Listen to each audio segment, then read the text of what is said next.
If you didn't know, the Couch to Active 8-week experience is available in 3 unique formats. Get our online course for $99 that's independently done by you. Or do one-on-one coaching with me, which is your full VIP program to make sure you're getting it right. And brand new, the Pen Pal experience. Unique, fully pen and paper through the snail mail, you will complete the Couch to Active program. Choose the experience that will help you smile.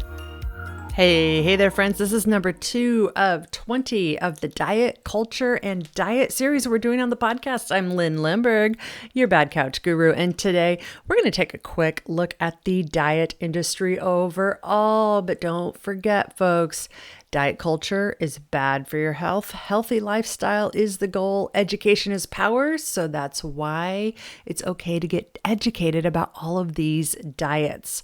Yeah, that's right. So today I want you to take a look at the diet industry just a little bit and work at, over the next couple episodes here, as we go through this, work at knowing that really this is education and we're looking at learning as much as we can about it, because then we can make our own decisions that are right for us. We can take little pieces of gold and nuggets from different pieces and parts of things and figure out what works best for us. And you can also begin to see themes and recurring issues and problems with many of these diets, recurring good things with many of these diets. And you'll begin to recognize things like, for example, even the word diet has many different definitions, does it not? So friends, today we're going to look at the diet industry overall. And let me just ask you this question. We're going to get a little geeky and numbers here. So if you are a math spreadsheet person, you're going to love this. But if you're not, don't worry. We'll make it tolerable for you. Okay. So I want to compare the amount of money we spend on weight loss and dieting. And when we say dieting, that means like diet control, weight loss and diet control. How much money do you think the United States spends a year on this? And then I'm going to ask you, how much do we spend a year on fitness centers, gyms, places to exercise, all of that? Okay. All right. In the United States, here we go. We spend about in the ballpark of $72 to $78 billion a year in the United States on weight loss. And to give you to go geek out even further on this, if you take all the adults in the United States, so this is 18 years old and above, and we know there's a lot of folks who are younger than 18 who diet. And if we take that in the United States, that's 210,000 adults in the United States. If we take 72 billion, just the low number there, divide it evenly among everybody in the United States, we have that each and every single person, if we spread it out evenly, spends $350 a year on some form of diet restriction, diet control, weight loss program. Amazing. It's huge industry. And of course, not everybody does this. So for some people, that number is way higher. And for some people, that number is lower. But think of it this way, $72 to $78 billion industry. If we look at gyms and fitness center, take that number and flip it, 27 billion for fitness centers.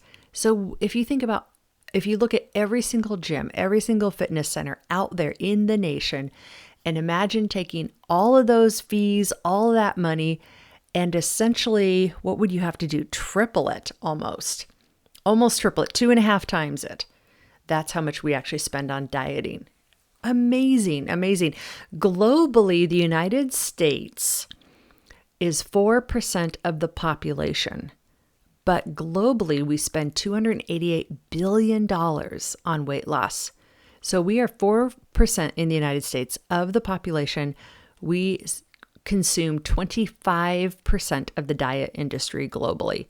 So yes, what is normal for us is a little bit skewed for sure. And you could say, well, what about Europe and Eastern Europe? I mean, they have a diet culture too. Yeah, but not nearly as much as us. We're still way, way above that. Okay, here's something interesting coming up. The diet industry in 2020, because of COVID, they're expecting it to actually drop a little bit down to 71 billion. So not a lot, but COVID did do a real impact there.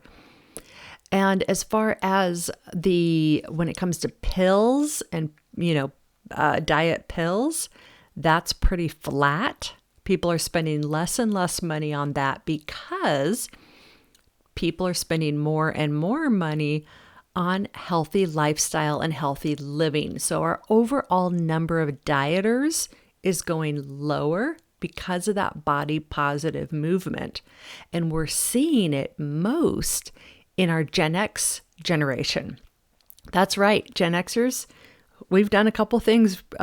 We've done a lot of things really screwed up, but we've done some things. We aren't dieting as much as the boomers did a lot more dieting than us. And it looks like the millennials are our next wave of dieters out there. So we got to really watch out and support our millennials there, because even with the body positive movement, those millennials have been born and raised into that social media environment, which is affecting both women and men there. So millennials is our next wave of big dieting for sure.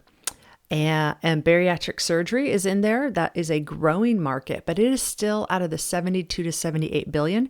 Bariatric is only a $6 billion market. So we're still talking, most of this is coming out of meal preps, protein powders, like all kinds of diet programs, and the ones that we're going to be talking about over the next couple weeks. So that is, that was just a whole bunch of stuff, a little bit about the diet industry to help you see how huge it is, And so starting tomorrow, I'm going to tell you my personal experience with some of these diets we're going to talk about. And then after that, we're going to start diving into these diets one at a time. And really, my goal for you is to get a sense of how big this industry is, for you to feel like you've got some command over the highlights of what's good and bad about each of these. And then we're also going to slowly work our way more and more towards that state of where we want to be, which is really an intuitive eating, being able to eat healthy lifestyle, being able to live a life where food is not something that consumes us, as opposed to it being something that we choose to consume when we choose. So that's it for today, friends. And let's get ready for tomorrow when I open my kimono about the diets that I have tried. Okay, friends, hang in there. This is going to be a wild ride. Bye-bye now. If you haven't been exercising consistently but always wanted to, the Couch to Active 8-week experience is a great opportunity to make you succeed. Head over to couchtoactive.com and sign up for the online course, Coaching with Lynn, or the brand new pen and paper Pen Pal experience today at couchtoactive.com.